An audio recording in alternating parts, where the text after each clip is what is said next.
Before starting this video, I do want to give a thank you to my patrons that support the channel. And if you would like to support the channel, there are some great benefits for you in the link down below. So with that, let's get into today's video.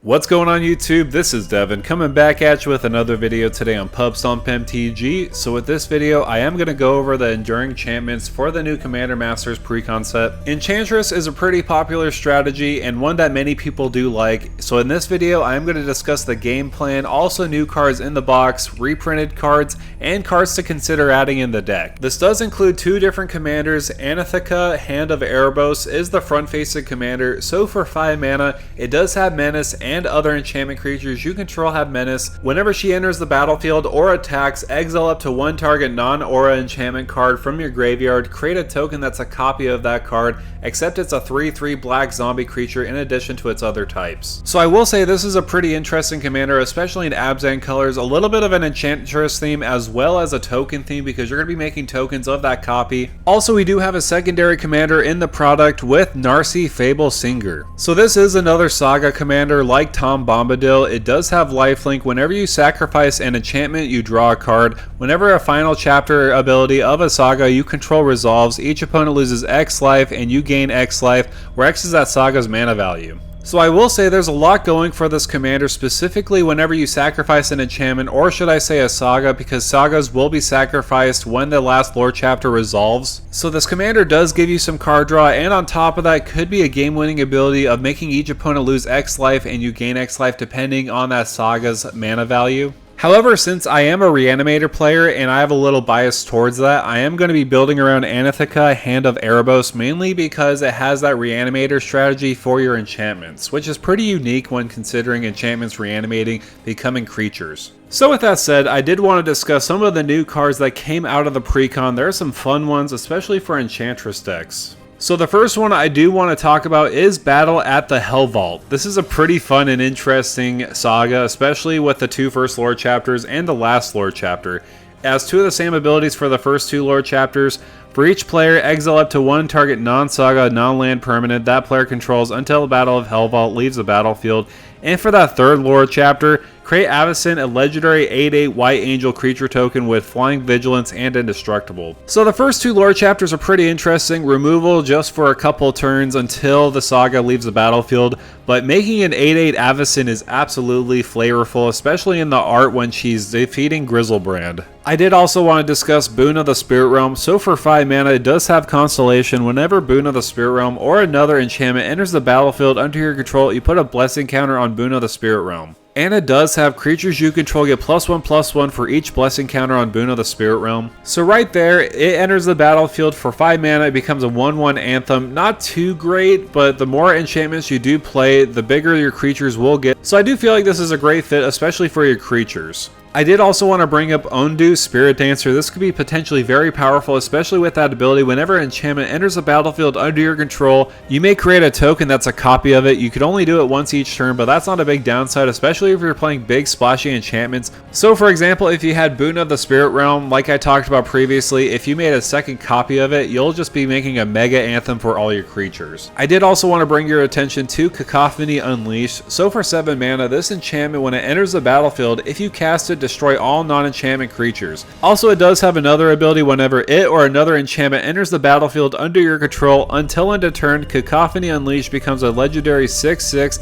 Nightmare God creature with Menace and Death Touch, and it's still an enchantment. Let's just say, for example, you reanimated this from the graveyard onto the battlefield because of your commander's ability. It'll become a 3/3, but whenever another enchantment enters the battlefield, it'll have the extra abilities of becoming a 6/6 Nightmare God creature with Menace and Death Touch. So with that card, I did also want to discuss some 2 big beefy boys with Demon of Fate's Design and also Nyxbloom Behemoth. I will say Demon of Fate's Design is absolutely incredible value, especially with that ability. Once during each of your turns, you may cast an enchantment spell by paying life equal to its mana value rather than paying its cost. Also, you could pay 3 mana and sacrifice another enchantment, and Demon of Fate's design will get +X/+0 until end of turn, where X is a sacrificed enchantment's mana value. So say for example you have a saga on the battlefield and its last lore chapter ability isn't the best in the world, like Binding the Old Gods. Just giving your creatures Death Touch isn't super impactful, so what you could do is sacrifice it to Demon of Fate's design and give it +4/+0 so that you could swing it for 10 damage. That's pretty great value just by itself. But why stop there when you have Nyx Bloom Behemoth? Mainly because it's almost like a Galta, where this spell costs X less to cast, where X is the total mana value of non-creatures enchantments you control. So it's very similar to Galta. It's a big creature, being a 10/10. Also on top of that, it does have another ability by paying green and a colorless mana to sacrifice another enchantment.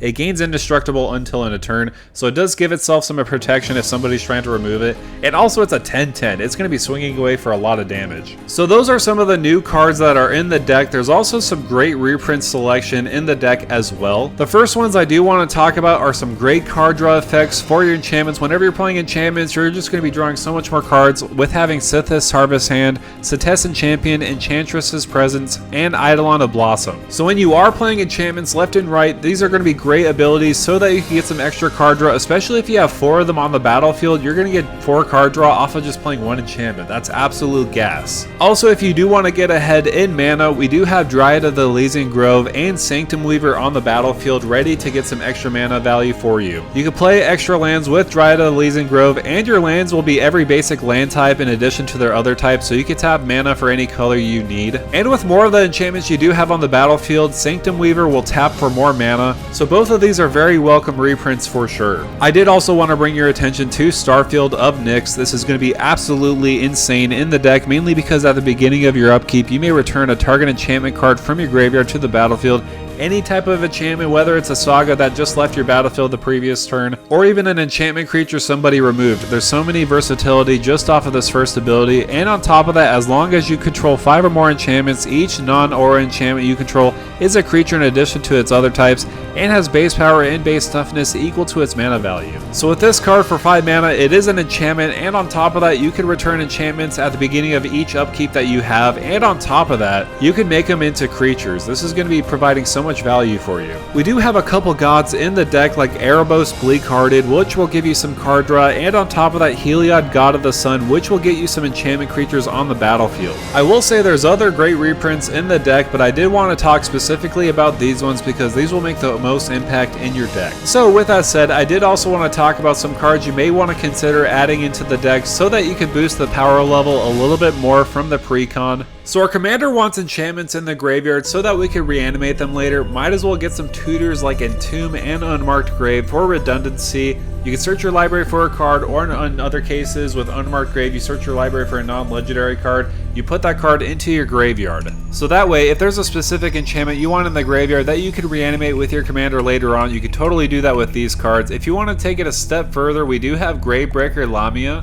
It itself is an enchantment creature, and it does have lifelink. When it enters the battlefield, you search your library for a card and put it into your graveyard, then shuffle your library. So a creature with an ETB is pretty great. You can get some extra use out of it, especially if it's in the graveyard. Also, if it is in the graveyard, you can reanimate it with your commander and get that extra ETB. I did also want to throw in this disgusting giant, especially in enchantment decks, with Nylela's Colossus. For 7 mana, when it enters the battlefield or another enchantment enters the battlefield under your control, double the target creature's power and toughness until end of turn. So let's just say, for example, you play 3 enchantments on the battlefield. You could use Nylela's Colossus ability on itself or another creature. Let's just say you put it on Nylela's Colossus specifically. You make it a 12/12, then you double it again to make it a 24/24, and then you double it again to make it a 48/48. Yeah, that's just absolutely ridiculous power. On top of that, Hallowed Haunting is probably going to be one of the best includes you could add into the deck, mainly because it has great abilities. As long as you control 7 or more enchantments, creatures you control have flying and vigilance. And also on top of that, whenever you cast an enchantment spell, create a white cleric spirit creature token with this creature's power and toughness are equal to the number of spirits you control. So I will say, the more and more enchantments you do play, the more spirits will enter the battlefield, and they will each buff up each other to make a big giant army. And plus, if you have 7 or more enchantments on the battlefield, they will also have flying and vigilance.